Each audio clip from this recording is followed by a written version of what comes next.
Also, like, we were taught that way as well. Yeah. I think when you're surrounded by that world, like somehow we got into this like group of couples and creators that's what they were doing. Hello everyone, and welcome back to my channel. My name is Jessica if you're new here, and welcome to my second day of Vlogmas.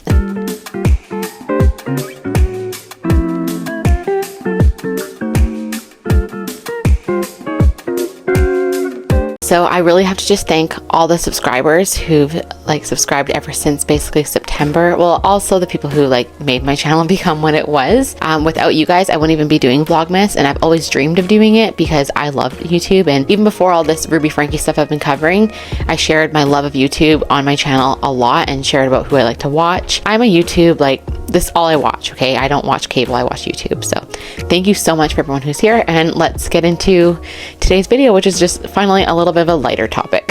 So as you could tell from that intro video there, I'm primarily talking about Della Vlogs today. And if you don't know, Della Vlogs are a couple YouTube channel who have currently just over 2.3 million subscribers on YouTube. And they started off doing pranks on their channels. Like, you know, think about YouTube, like 2017, everyone was doing prank videos, at least like couples and stuff. Guys, it's Della here. Bella's not with me, and that's because she is running to the store right now.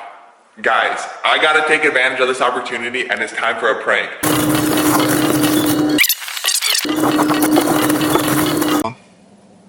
She saw it. Bella, what happened? I knew it was you! It would be a good day for a prank. Yes, we're back to you with a new prank. So let's talk about this prank today. All right, so basically, I want to do something that is gonna make Talon freak out, possibly cry. So I am going to lose my wedding ring. I'm gonna have Katie in on it so she can help me with this prank.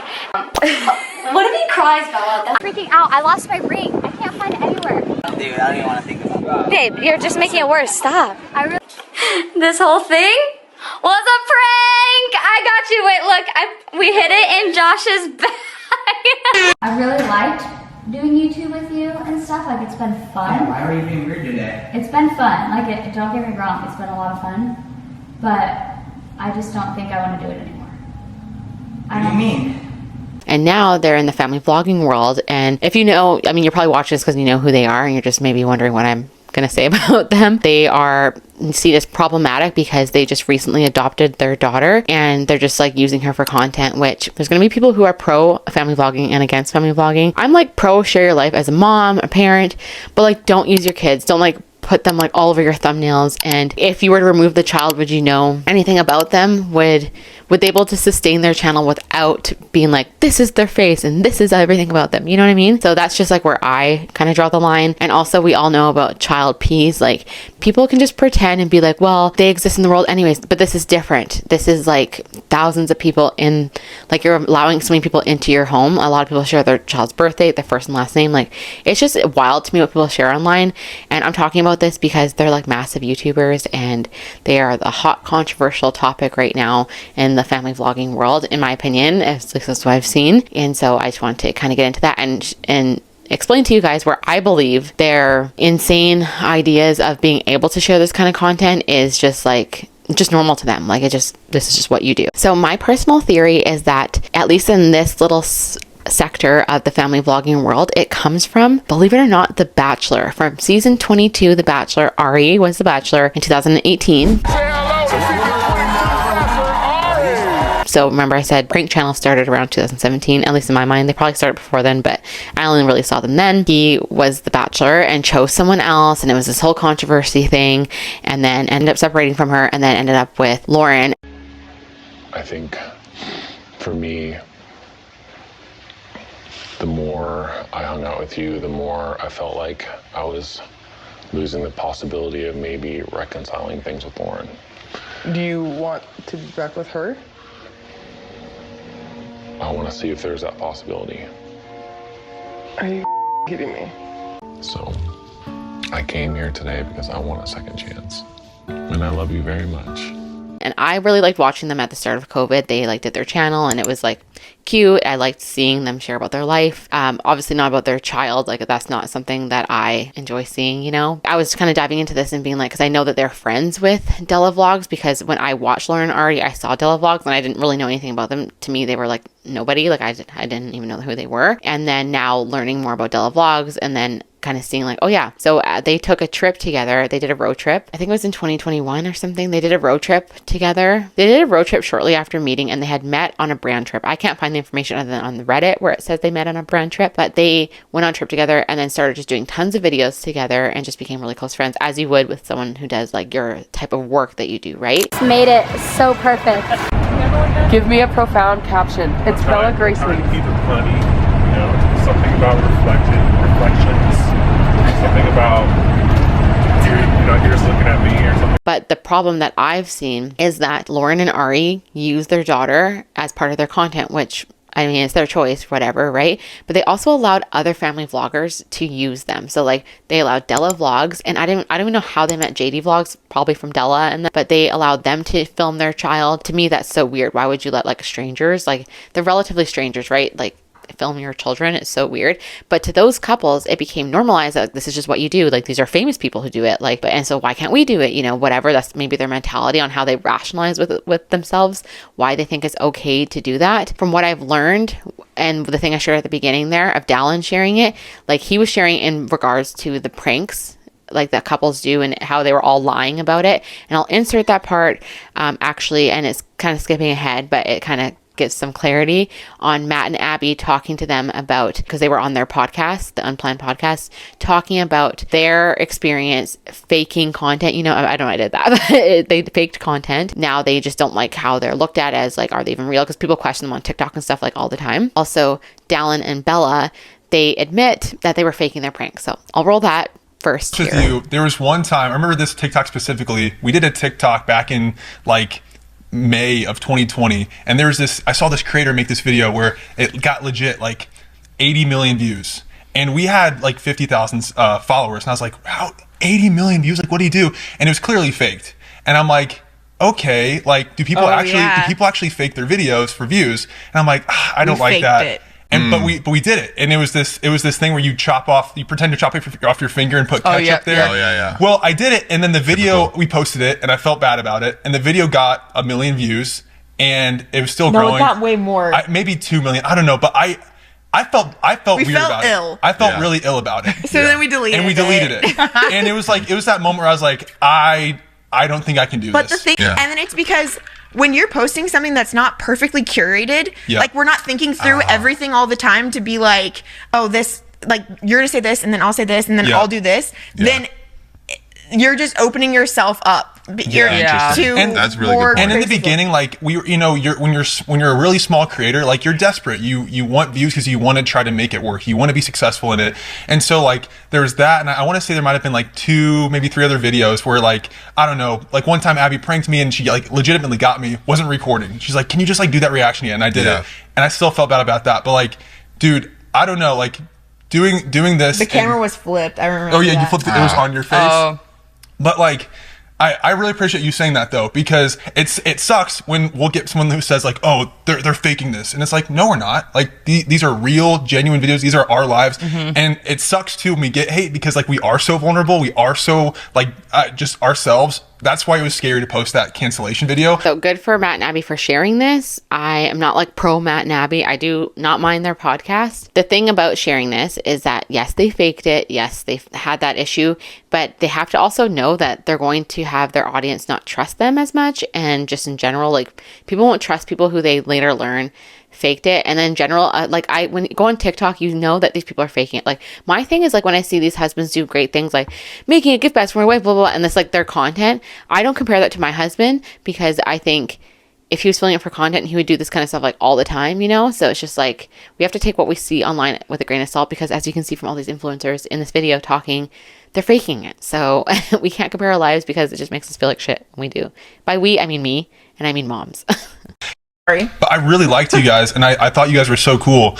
But I was like, why are they doing these prank videos that, like, to me, they look staged? and they looked fake. I don't want to be. Bella keeps looking at me. And did you guys fake those? Like, or like if you did, like how much? Like I don't know. Do you feel comfortable answering that? Honestly, I feel comfortable answering that because we're so far. We haven't done a prank in so long. We were kind of just blinded by the views, like especially with social media and like YouTube, and you're experiencing growth on these videos. Like it's so crazy because sometimes videos that you like want to do good and you actually are like being real and raw, they don't do good. But then you post a prank video and it's 1 million views. So you get blinded for a minute. You're like, I'm making like money. I'm also getting all these views, and you just start getting into that world of faking videos. And there was a time where we did fake a lot of our videos. No, like we faked every single pretty prank. Much like every prank that we posted on our channel is staged. And every prank that we participated in was staged. Yeah. So with other creators, you're faking these videos, and it's just like what you do. I feel like you just get blinded by the money, the success, the views. And there was a time where we staged everything, and I feel really bad about it. Also, like we were taught that way as well. Yeah. I think when you're surrounded by that world, like somehow we got into this like group of couples and creators that's what they were doing. I started my period. Cute reaction from husband. Like, wow, you're going off. I know, but it's like crazy to think back to like the fact that we posted that. I'm like so embarrassed, and I remember like looking at Della and being like, "Don't tell them that we do YouTube because they're gonna look at our videos." You're joking. You did not want to tell people. I did not want people to know. I was so embarrassed, and but it was very embarrassing. We were getting so many views, and we were making pretty good money from the monetization. Yeah. And now I'm like, we need to like somehow donate some of that money. Like it just doesn't feel right. You need to talk about how we would justify it, because that's the most interesting thing. How did you how did you justify that? Well, one, like being around, like I was saying earlier, like being around a bunch of people that were doing that, you kind of just like think it's normal. You feel like it's like everybody else is doing it, so it's fine. Never do a cheating prank. Just that doesn't feel right to us to do. You're married. But we're married. Like, why would we do that? So you're faking all these, but you're like, you know what? The fake cheating one. I absolutely love this part. Matt is totally burning them. Even Matt has a line. He's like making fun of them. Like, for you, cheating is the line. Like, and they're just like so not self-aware. Della and Bella, you know, they're just not aware at all. But it seems like Matt and Abby have their wits about them, which I think like, good for them that they do. But this was very entertaining for me. Fake we cheating can't one do is that. not. Yeah, I know, right? In that part where he like rationalized that, like they just like rationalize with themselves that like, this is like fine because we're surrounded by other people who do this. I think they learned this from Lauren and Ari.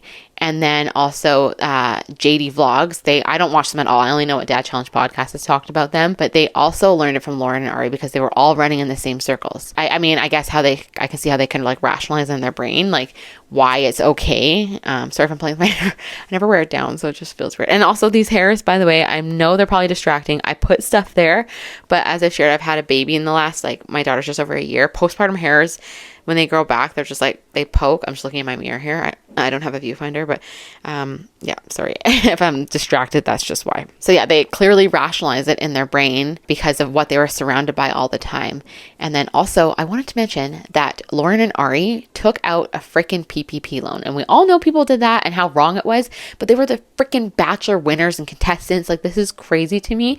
Like, what? And I made the connection because in the interviews, he has said that his like business is the Instagram husband, but I saw in that old video that he said they were like Instagram husband Inc. And then I found their PPP loan thing. I was like, okay, that totally confirmed it. Like, even though it's hard to find that information online, like that totally confirmed it to me, obviously. So Tell knows we've had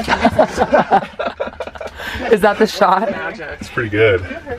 Wow, you're a photographer. You're a solid Instagram husband. Instagramhusband.com or Instagramhusband.com. what's interesting to me is that Dallin and Bella are friends with Lauren and Ari, right? They hang out, they use each other for content, like whatever, all the time. And then Dallin and Bella were friends with JD Vlogs. They did videos together all the time. There's all these like thumbnails, whatever. They did tons of videos together. And then I just learned through researching for this video that JD Vlogs and Dallin and Bella had a falling out. So I'm going to roll that here for you. What happened with you guys and Della? If you can't answer, I understand that. And then another question asks, how do you deal with losing friends? Interesting. What happened with us is basically we want to hang out with people, genuine friends that like love us, and I think that is no. true. I just think like I feel like I don't know. I just don't want. I don't know. Like yeah, I don't know. I don't want to have to do something for my friends every time I hang out with them for their social media following gain and success. Every single time. If you're hanging out with me at 9 p.m. at night, I don't want to have to film a video with you because you're begging me to do it. Anyways, with that being said, I don't want to have to. No, I'd say it's going for. I don't want to ever have to second guess a friendship as if like they're only friends with us for certain reasons. It's not even second guessing. It's very obvious at this point. Anyways, moving forward, Joshua. Forward. Anyway, I want to like almost be just like I don't even want to hear their name. Will there be a JD? They use them for content. I like JD Vlogs. I kind of think differently about them a little bit now because they clearly just wanted genuine friends, and then Dallin and Bella are more like all they saw was money, you know? And so it's kind of sad. I mean, content is your life, whatever, but like if people want to hang out with you to just be your friend and not just always have to do content, that's like really sad that they didn't have that option, you know? And I'm not like saying that JD Vlogs is amazing. I just think it's wrong that Dallin and Bella just, it seems at least from their experience that they just simply focus on the content. So then they had that falling out, and then they met Matt and Abby on a brand trip. Guys, we Oh my gotta gosh. go into that Oh my story. gosh, at Disney. Let's go find him. Let's go All right, find let's him. go see. All right, we just met Matt and Abby, you guys. And we're officially meeting their team right here. Their vlog. Woo! Say hi, little kiss. These What's are up? the dudes. These are the dudes. We call Oh, the dudes? Yeah. Okay, cool. Yeah. I love it. So they initially met them on like a call for Disney, and they were saying how awesome they were, and they were so excited to be their friends. And then they became friends, and then Matt and Abby were family vloggers. They still vlog their family. Like they still like, I guess, use their kids for content, but it's not the same as what they used to do. They had a change of heart. So now I wonder, since they don't do content together anymore, at least that I can see, I wonder who Dallin and Bella are using now. Who are they using? They're using their daughter. Like they've clearly run with it. They use her all the time. And I get your parents and, you know, talk about your life as a parent, but this is like a bit much. I just think it's like wrong. I just don't like it. And I wonder if eventually if they take enough flack, or, you know, I find personally when I've watched family vloggers and like mommy vloggers, I feel like their content kind of slows down when the baby hits a year old. People become less interested. So around a year, Dallin and Bella are probably going to adopt again or try to get pregnant, or they're going to, you know, befriend another couple if they haven't already, and then do lots of content with them and their kids and whatever it is. If it's not Lauren and Ari, if Lauren and Ari don't have another kid because they had a singleton and then they had twins. So yeah, I don't know. Very interesting. When I was looking at pictures of Lauren and Ari, Ella gets a lot of flack for how she holds her child. Like when I watch it, it like hurts my heart because I see how she swaddled her newborn, and it's so wrong. Like they have to be in like in that M shape, or else you do affect how their hips develop, and it's really scary. And the way Bella, if you check the snark, I just found the snark today of Della vlogs. It's hilarious. They're so funny. But the way she holds her baby, like the most recent post is on like on a plane, like if someone could like hit their chair into her child and like she's holding it and like swaddling the baby like they're still a newborn, even though she's I think like 6 or 7 months old. It's so weird. And I'm just saying this as a mom like who has my second child. She was swaddled for like just the newborn stage, but once they become a newborn, generally speaking, they don't want to be swaddled anymore, and it's actually not great for their development. I'm not a doctor, I'm not a professional, that's just my opinion, having 2 children. The way she holds her kid with no support, I found a picture of Lauren and Ari doing the same thing. So I'm like, they clearly learn from these Bachelor people. And I loved The Bachelor. Me and my husband watched the whole season. We loved it. It was so good. And I haven't watched The Bachelor since then, besides like Bachelors in Paradise or whatever, but I don't have cable, so I haven't watched that in so long. And I like watching like Netflix stuff, but I canceled my Netflix because of that whole cuties thing, and I haven't watched it for a while. So I just wanted to share that video talking about influencers, little connections I found. They're learning from, like they have to learn from somewhere, right? They learned the pranks thing from somewhere, and now they're learning how to parent poorly and use your kids for content by celebrities. So, I mean, they're celebrities in their own right. I guess they're like millionaires and whatever, but they're still like using wisdom, and people just like are not, I don't know, they're just not smart. So in my opinion, this is just all my opinion. Influencers are just like, they're a whole other breed. They're so self-obsessed. It's unbelievable to me. It's like I don't know. It's a weird phenomenon. That is Vlogmas Day 2, talking about influencers. I'm really interested in this OK Baby stuff, like Oscar and Kira. I have my personal opinions on them and everything going on. If anyone's interested in hearing about that, I might make it part of my Vlogmas. If you want to know who I like watching on YouTube, let me know. I know I've mentioned Dad Challenge. Just because I watch one doesn't mean I agree with everything they say, right? Like, I like Dad Challenge podcast stuff. I don't love everything he says, but I just lighthearted comedy, whatever. So, and I also do like watching a lot of true crime as well. And I love covering true crime stuff, but my channel, it's slowly morphing into just like commentary on things I find interesting. So thank you so much to everybody who wished well wishes on my previous video just the other day for my daughter with her surgery. It did get finally rebooked because I think I had said it got canceled last minute, but it got rebooked, and we are heading out like mid to end December for her surgery, so it's gonna be massive. So I will not be posting then unless I pre-film any content, which I'm not sure what I can get done. So I'm gonna do Vlogmas till at least mid-December. I'm gonna try my hardest. Unless I can pre-film, then I'll go further than mid-December. But thank you so much for being here. I really appreciate you guys conversing in the comments. Even if people disagree, like, I'm fine with it. It's just conversation, and honestly, even if they leave a negative comment, it is boosted in the algorithm. It helps my channel, my video get boosted in the algorithm. Sorry, my kid is finishing their bath. My husband's bathing them because my son loves the lights, and I can't possibly get any filming done when they're out and about. But thank you so much for those who are here again. I hope wherever you are, you're having a fantastic day. Bye, guys.